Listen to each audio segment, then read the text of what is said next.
Hello বন্ধুরা, মিত্রা জন্মরের একটি নতুন ব্লগে আপনাদের সকলকে জানাই অনেক অনেক ভালোবাসা এবং শুভেচ্ছা। এখন সকাল প্রায় 8টা বাজে। সকাল হলেই প্রথমেই শুরু হয়ে যায় মনের ভিতরে টেনশন। আজকে সকালে কি ব্রেকফাস্ট বানাবো, দুপুরে কি বানাবো, রাতে কি খাবার বানাবো, এই সব চিন্তা ভাবনা। সে যাই হোক, চলে এসেছি রান্নাঘরে। আজকে আর লাঞ্চ আর ডিনার কিচ্ছু বানানোর টেনশন নেই, শুধু বানাবো এখন ব্রেকফাস্ট। আজকে দুপুরে একটি বিয়েতে যাবার নিমন্ত্রণ।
চলুন, চাটা খাওয়া হয়ে গেছে, তাই বেশি আর সময় না নিয়ে শুরু করি খাবার বানানো। আজকে বানাবো বড়া, তার সাথে বেশি করে রসুন দিয়ে লহসুনি আলুর তরকারি। এটা ওই একরকম আলুর দমের মতোই। তার জন্য কড়াইতে তেল গরম করে তার মধ্যে দিয়ে দেবো বেশ কিছু রসুন। এই রসুনগুলোকে একটু ভালো করে লাল লাল করে ভেজে নিয়ে আলাদা রেখে দিলাম। ওই গরম তেলেই দিয়ে দিলাম আগে থেকে সেদ্ধ করে ছাড়িয়ে রাখা আলু। আলুগুলোও বেশ করে লাল লাল করে ভেজে নেব। একটু লাল লঙ্কা গুঁড়ো দিয়ে দিলাম, আলুর রঙটা বেশ ভালো আসবে।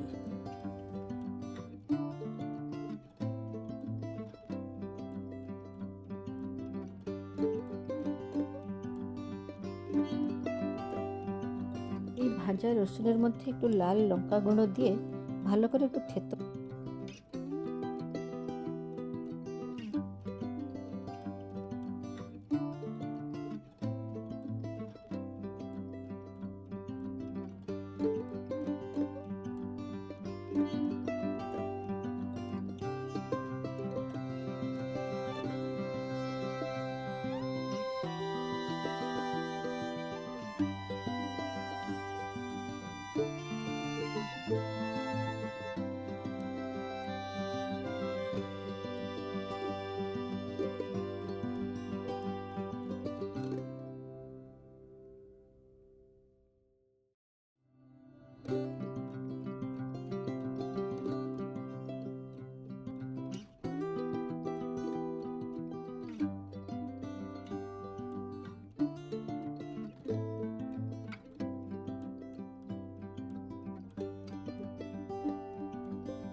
তারপর আরেকটি কড়াইতে তেল গরম করতে দিলাম। তেল গরম হলেই তার মধ্যে দিয়ে দিলাম গোটা জিরে, তেজপাতা আর একটু হিং, আর বেটে রাখা পেঁয়াজ, আদা রসুনের পেস্ট, টমেটো পিউরি। সবগুলো মশলা ভালো করে ভেজে নিয়ে দিয়ে দিলাম থেতো করে রাখা রসুন।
মশলা কষা হয়ে গেলে তার মধ্যে দিয়ে দিলাম ভেজে রাখা আলু।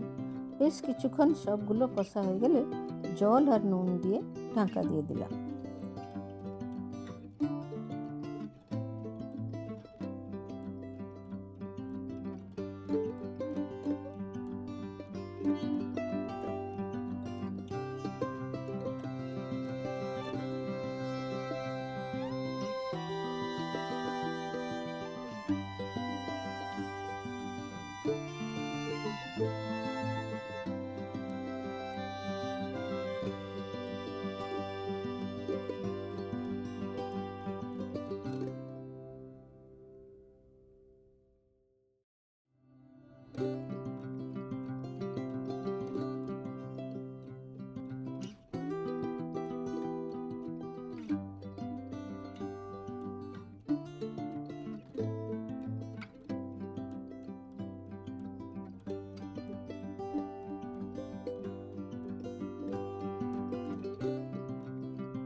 কিছুক্ষণ ফুটে উঠলেই নামানোর আগে দিয়ে দিলাম কসুরি মেথি আর ধনেপাতা।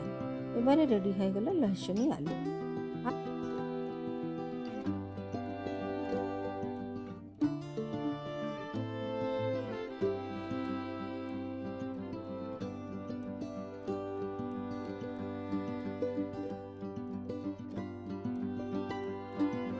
আর একটা কড়াইতে তেল গরম করতে দিয়ে বড়াগুলো ভেজে নিলাম। বড়ার জন্য আগে থেকেই বেটে ফ্রিজে রেখে দিয়েছিলাম। সবগুলো বড়া ভেজে নিয়ে খাবারটা দিয়ে দেবো এবার।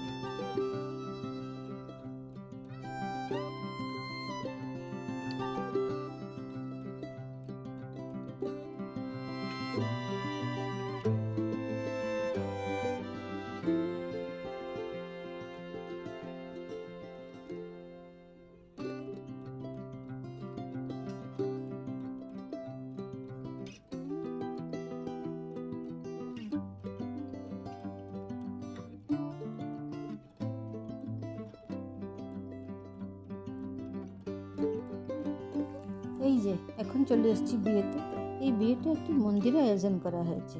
এই যে এখানে বর বাজনা বাজিয়ে প্রসেশন শুরু হয়ে গেছে। বরযাত্রী ড্যান্স করতে করতে বরের সাথে সাথে চলেছে। বেশ কিছুক্ষণ নাচানাচি করার পর পৌঁছে গেছে মন্দিরে।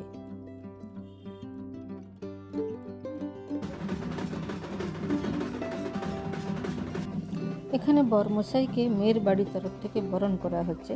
আমরা চলে গেলাম সোজা মেয়ে দেখার জন্য।